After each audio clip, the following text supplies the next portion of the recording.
disproportionate number of the year-round residents who would be unlikely to afford the pricier confines of the Nantucket Golf Club. And after Columbus Day weekend, the official end of the season on Nantucket, anyone can play a round of golf at Sankaty for about $25. But that's not even remotely the same as being a member. Some say Sankaty Head is changing. In recent years, a few Jews have been added as members, and the cheap after-season access to the golf course seems to have disappeared. Hajim, now 86 years old, got tired of waiting for Sankaty to let him in, despite his qualifications. A fine golfer, his Horatio Alger story reads like that of, Horatio Alger himself. After he was born in Los Angeles into a failing, dysfunctional family, his parents divorced when he was 3, and then his father kidnapped him and told him his mother had died in childbirth, even though she was very much alive. His father lost all his money in the Depression. He overcame these setbacks. He received a scholarship to the University of Rochester and then went to Harvard Business School. Armed with his MBA, Hajim, of Syrian Jewish descent, headed to Wall Street, where he made a fortune big enough to give the University of Rochester $30 million in 2008, its largest single gift. And he has given full scholarships to more than 200 students at a variety of colleges and universities across the country. He was chairman of the board of the Brunswick School, the Tony private school in Greenwich, Connecticut, among the places he lives when not on Nantucket. Sankaty Head rejected Hajim's bid to become a member, which was a shame, as he had just built a nearly 7,000-square-foot house overlooking the Nantucket harbor.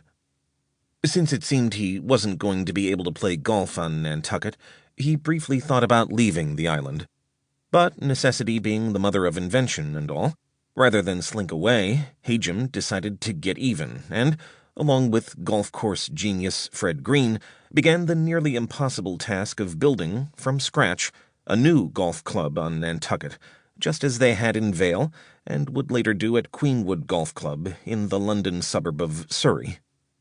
He and Green negotiated to buy the 300 or so acres of land they needed for $8 million from a branch of the Tristram Coffin family, among the original white settlers of Nantucket in and around 1660. For the $20 million he needed to build the 18-hole links course, the clubhouse, and various other buildings, Hajim enlisted a group of other wealthy, new-money types, including Robert Greenhill, a former Morgan Stanley bigwig and the founder of his own investment banking boutique, and Walter Forbes, the soon-to-be convicted CEO of Cendant Corporation.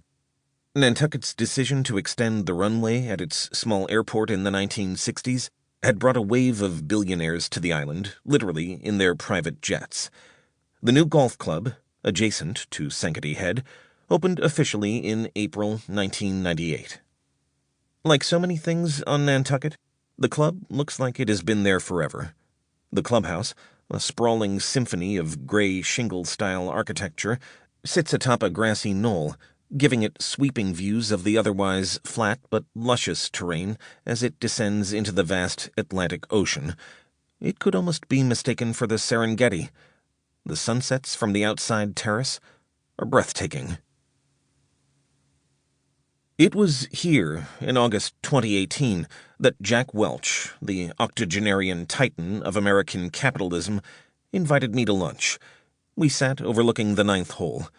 Welch was the same age as Hajim, but had not aged nearly as gracefully.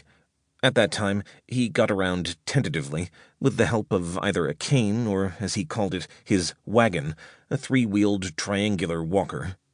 He'd had health problems for years, starting when he had a heart attack and quintuple bypass surgery in 1995.